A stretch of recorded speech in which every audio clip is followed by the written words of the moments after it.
बुलेटिनच्या सुरुवातीलाच एक महत्त्वाची आणि मोठी बातमी आहे। गेल्या अनेक वर्षांपासून सिंचन घोटाळ्यावरून भाजप अजित पवारांना घेरत आले।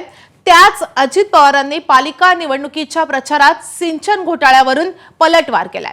राज्यात राष्ट्रवादी काँग्रेसची सत्ता ही 1999 साली आली, मात्र त्याआधीच्या सरकारने सिंचन प्रकल्पाची किंमत वाढवल्याचा घणाघाती आरोप हा अजित पवारांनी केलाय। या प्रकल्पाची किंमत 200 कोटी रुपयेच असल्याचं एका अधिकाऱ्याने कबूल केल्याचं अजित पवारांनी सांगितलंय। तर त्यावेळी भाजपा शिवसेनेच्या युतीच्या सरकारने फंडासाठी प्रकल्पाच्या किमती 100 कोटी मागितले आणि त्यासोबतच अधिकाऱ्यांनी स्वतःचे 10 कोटी जोडून 200 कोटी प्रकल्पाची किंमत तब्बल 310 कोटी केल्याचा घणाघात अजित पवारांनी केलाय।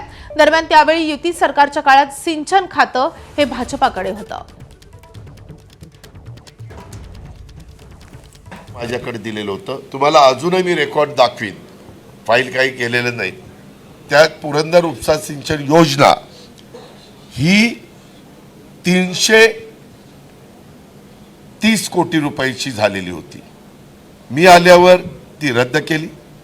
पुन्हा त्याच्याबद्दल काही अधिकाऱ्यांनी सांगितलं, दादा ह्याच्यात गडबड आहे। नंतर अधिकाऱ्याला विचारलं, अरे 110 कोटी रुपये कसे काय वाढले? ते म्हणले, आम्हाला सांगण्यात आलं की आम्हाला पार्टी फंड पाहिजे, म्हणून त्याच्यात 100 कोटी वाढवण्यात आले। त्या रिटायर झालेल्या अधिकाऱ्यांनी सांगितलं की आमच्याही लोकांनी 10 कोटी वाढवले, असे 110 कोटी वाढवले। अजूनही ती फाईल 330 कोटीची मान्यता दिली होती का नव्हती ती दाखवी। वास्तविक ते काढलं असतं तर अक्षरशः हाहाकार माजला असता, कारण सगळे पुरावे होते।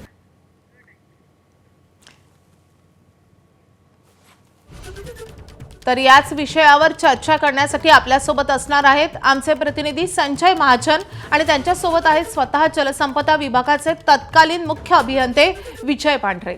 70,000 कोटींचा सिंचन घोटाळा विजय पांढरे यांनीच उजेडात आणला होता। आता अजित पवारांनी काल केलेल्या आरोपांसंदर्भात विजय पांढरेंना माहिती आहे असा त्यांनी दावा केलाय। त्यांच्याशी आपण चर्चा करूया। थेट जाऊया संजय महाजनांकडे।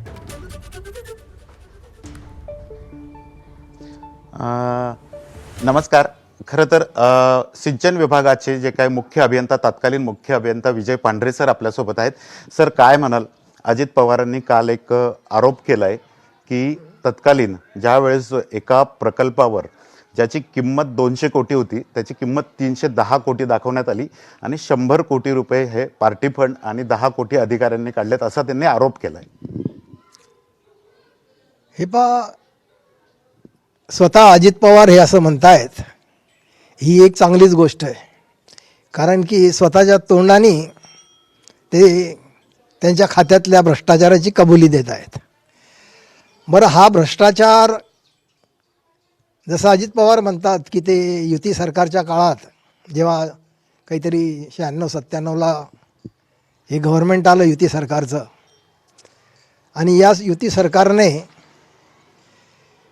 कृष्णा खोरे महामंडळ सुरू केलं। आणि ही जी काही ते पुरंदरची गोष्ट सांगतायत, पुरंदर लिफ्ट इरिगेशन स्कीम, ही कृष्णा खोऱ्यातली स्कीम आहे। आणि अशा अनेक लिफ्ट इरिगेशन स्कीम कृष्णा खोऱ्यामध्ये सुरू केल्या। प्रचंड मोठ्या मोठ्या उपसा सिंचन योजना कृष्णा खोऱ्यात सुरू झालेल्या आहेत आणि तिथे सगळ्यांमध्ये हा प्रकार झालेला आहे। इथे तर 110 कोटीच सांगतायत अजित पवार, पण प्रत्यक्षात हा आकडा हजारो कोटींचा आहे। आणि युती सरकार गेल्यानंतर पुढचे 10 वर्ष तर स्वतः अजित पवारच त्या सिंचन खात्याचे मंत्री होते। त्याच्यामुळे जो पाया BJPने कृष्णा खोऱ्यामध्ये रचला, त्या पायावर इमारत पुढे अजित पवारांनीच बांधलेली आहे। भ्रष्टाचाराची प्रचंड इमारत बांधण्याचं श्रेय अजित पवारांना नक्कीच जातं। कृष्णा खोऱ्यानंतर तापी खोरे, नागपूर महामंडळ, मराठवाडा महामंडळ, कोकण महामंडळ, हे सगळे इरिगेशन कॉर्पोरेशन स्थापन करण्याचं काम हे युती सरकारच्या काळात झालं। परंतु तिथे चाललेल्या भ्रष्टाचाराला प्रचंड रूप देण्याचं काम अजित पवारांनी केलं, यात काहीच शंका नाही। कारण पुढचे 8-10 वर्ष या खात्यावर संपूर्ण नियंत्रण हे अजित पवारांचंच होतं. आता याबाबत खूप चौकशा झालेल्या आहेत. खरं म्हणजे विरोधी पक्ष असो की सत्ताधारी पक्ष असो, हे दोन्ही मोठे महाचोर आहेत.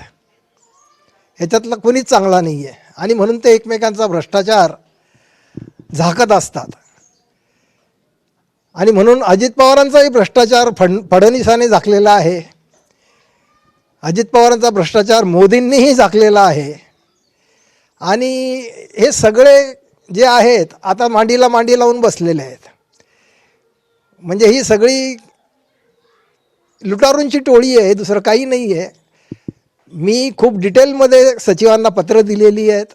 राज्यपालांना मी तक्रार केली होती. त्यावर चितळे कमिटी स्थापन झाली. चितळे कमिटीने अहवाल दिलेला आहे. त्यांच्या खंड 2 मधील ॲनेक्शरमध्ये सर पण गेल्या 27 वर्षानंतर अजित पवारांनी हा घोटाळा का बाहेर काढला, अजित पवारांनी का लपवला असा आरोप करतात. हा सगळा आता कसं झालंय, हा राजकारणाचा भाग आहे. अजित पवारांना शेजारी बसवून खरं म्हणजे BJP फसलेलं आहे. आता BJP ही भ्रष्टाचारात कसं अडकलेलं आहे हे सांगण्याचा प्रयत्न अजित पवार करतायत आणि खरी गोष्ट आहे, BJP सुद्धा त्याच्यात अडकलेलंच आहे. आणि मी तर सांगतो की 70 वर्षात काँग्रेसच्या सरकारने जेवढा घोटाळा केला किंवा भ्रष्टाचार केला नसेल तेवढा भ्रष्टाचार BJPच्या लोकांनी 10 वर्षात केलेला आहे. नाही, पण अजित पवारांनी हा जो आता पुरंदर घोटाळा काढलाय याबद्दल तुम्हाला काय माहिती? नाही, असे घोटाळे तर सर्वत्र झालेले आहेत. मी तर मोठी यादी देऊ शकतो या सगळ्या घोटाळ्यांची. कोण आणि तुमचे तर डोळे फाटून जातील की किती कोणत्या पद्धतीने हे सगळे किमती वाढवल्या गेलेल्या आहेत. म्हणजे कोणताही धरबंद ठेवण्यात आलेला नाही आहे किमती वाढवताना आणि बेबंद रीतीने किमती वाढवलेल्या आहेत. एस्टिमेट करताना आता या गोष्टी बाहेर कोणालाच माहिती नसतील की एस्टिमेट अगदी सर्वे न करता, कोणतीही पाहणी न करता एस्टिमेट्स बनवले गेलेले आहेत आणि टेंडर काढले गेलेले आहेत. टेंडर ॲक्सेप्ट केल्यानंतर सर्वे केले गेलेले आहेत, नंतर डिझाईन केले गेलेले आहेत आणि वाटेल तशा किमती वाढवलेल्या आहेत. आणि ही सगळं चितळे कमिटीच्या रिपोर्टमध्ये नमूद आहे. पुरंदर घोटाळा हा खरा आहे असं तुम्हाला म्हणायचं? 100% पुरंदरच काय, अजून मी 100 प्रोजेक्ट सांगू शकतो असे की ज्याच्यात पुरंदरपेक्षा कितीतरी पटीने मोठे घोटाळे झालेले आहेत. अजित पवारांनी एका निवृत्त अधिकाऱ्याचं नाव नाही घेतलंय. त्यांनी सांगितलं की निवृत्त अधिकाऱ्यांनी मला असं सांगितलं की पार्टी फंड 100 कोटी मागितला. अजित पवार नाव का घेत नाहीत त्या अधिकारी? आता नाव घेऊन अजित पवारांना स्वतःला माहिती आहे की आपण हे काय केलेलं आहे, त्यामुळे ते अधिकाऱ्याचं नाव काय घेतील.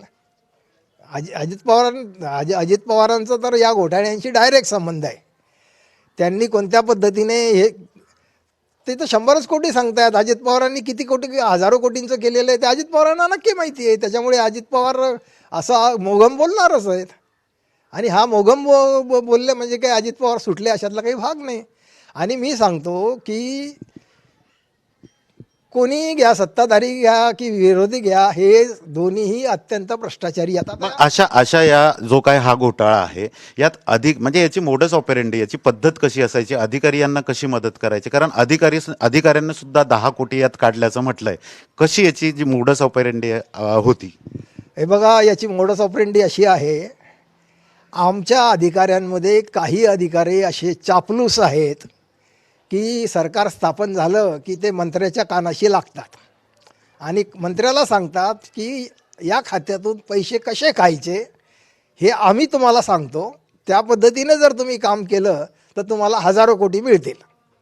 आणि मग अशा अधिकाऱ्यांना हाताशी धरलं जातं, त्यांना चांगल्या पोस्टिंग दिल्या जातात आणि हे अधिकारी कोणत्या पद्धतीने घोटाळे करायचे, कसे एस्टिमेट करायचे, कसे डिझाईन करायचे, हे सगळं खालच्या अधिकाऱ्यांकडून बळजबरीने करून घेतलं जातं. दबाव टाकून जे ऐकणार नाही त्यांची बदली केली जाते, जे ऐकणार नाही त्यांचे CR खराब केले जातात, त्यांची करिअर खराब केली जाते. आणि अशी ही सगळी बदमाशांची टोळी कार्यरत होते आणि ती टोळी अगदी 96-97 पासून कार्यरत आहे आणि ती आजसुद्धा कार्यरत आहे. असे पुरंदर घोटाळा जो आता समोर आलाय, असे किती घोटाळे तुम्हाला ज्ञात आहे, किती माहिती? मी तुम्हाला शेकडो घोटाळे आकडेवारीनुसार देऊ शकतो, कारण की ही सगळी आकडेवारी चितळे कमिटीने टेबलवर आणलेली आहे. चितळे कमिटीने अत्यंत जास्त पॉवर्स असलेली एक हाय पॉवर कमिटी नेमून या सगळ्या घोटाळ्यांची चौकशी करावी असा अहवाल दिलेला आहे. हा अहवाल सरकारने स्वीकारलेला आहे आणि असं असूनही अशी कमिटी स्थापन करण्यात आलेली नाही. उलट हे सगळं दाबण्याचं काम करण्यात आलेलं आहे आणि फडणवीसांनी क्लीन चिट देण्याचं काम केलेलं आहे. अर्थात ही क्लीन चिट काही अजून हायकोर्टाने स्वीकारलेली नाही. म्हणजे असे घोटाळे हे राजकीय जे काही नेते आहेत, मंत्री आहेत आणि अधिकारी आहेत यांच्या संगनमताने चालतात असं तुम्हाला म्हणतात? अगदी अधिकारी, पुढारी आणि कॉन्ट्रॅक्टर हे तिघांचं मिळून संगनमत आहे आणि या तिघांनी मिळून महाराष्ट्राला प्रचंड लुटलेलं आहे. आणि ही फक्त सिंचन खात्याची गोष्ट नाही, जवळजवळ सगळ्या खात्यातच ही गोष्ट आहे. मी तर मला सांगेल की जे काही B&C आहे, हे जे काही प्रचंड मोठे मोठे महामार्ग आणि हे सगळे झालेले आहेत भारतभर, याच्यात सिंचन घोटाळ्यापेक्षाही 10 पट घोटाळा झालेला आहे. यात पुढे काय होऊ शकतं असं तुम्हाला वाटतं? याच्यात पुढे काहीच होणार नाही, कारण की आज असं पांढरेंनी आहे या पैसे सगळ्या आरोपींना वाटण्याशी- एक प्रकारे दुजोराच दिलेला आहे आणि असे अनेक मोठे घोटाळे मी तुम्हाला सांगू शकतो असा दावाही विजय पांढरेंनी केलेला आहे. त्यामुळे आता अजित पवारांच्या आरोपांचं नेमकं काय होणार आहे पाहणं महत्त्वाचं असणार आहे. धन्यवाद संजयजी या सगळ्या सविस्तर बातचीतीसाठी. यानंतर पुढच्या महत्त्वाच्या अपडेटकडे वळणार आहोत. अजित पवारांच्या आरोपांवर दमानियांनी आता एक पोस्टद्वारे टोला लगावलेला आहे.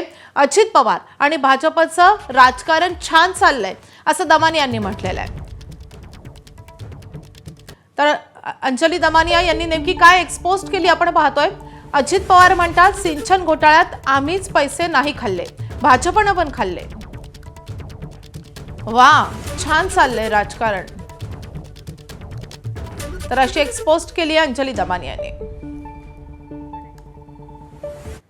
दरम्यान 1999ला मी अर्थमंत्री होतो, त्या कालखंडात अशा स्वरूपाचा निर्णय झालेला मला आठवत नाही अशी प्रतिक्रिया एकनाथ खडसेंनी दिली आहे. तसंच 25 वर्ष अजितदादांनी ही माहिती का दडवली असा सवालही एकनाथ खडसेंनी उपस्थित केला आहे. 1999ला मीच जलसंपदा मंत्री होतो. त्या कालखंडामध्ये अशा स्वरूपाचा कुठला निर्णय झाला असावा की मला तरी असं आठवत नाही आहे आणि असं होऊच शकत नाही. कारण त्या एखाद्या 100 कोटी जर वाढवायचे असतील तर ते जे एस्टिमेट कॉस्ट जे आहे आधी ते 1000 कोटी, 1200 कोटी, 500 कोटी असे असायला हवे. त्याच्यानंतर 100 कोटी वाढतील. 25 वर्ष अजितदादांनी ही माहिती का दडवली? 25 वर्ष तुम्ही भ्रष्टाचाराला संरक्षण दिलं. जनतेच्या माहितीसाठी आपण तुमच्याकडे असलेली फाईल वगैरे आहे ते खुली करावी आणि त्याच्यामधले सत्यता तपासून घ्यावी. एबीपी माझा, उघडा डोळे बघा नीट.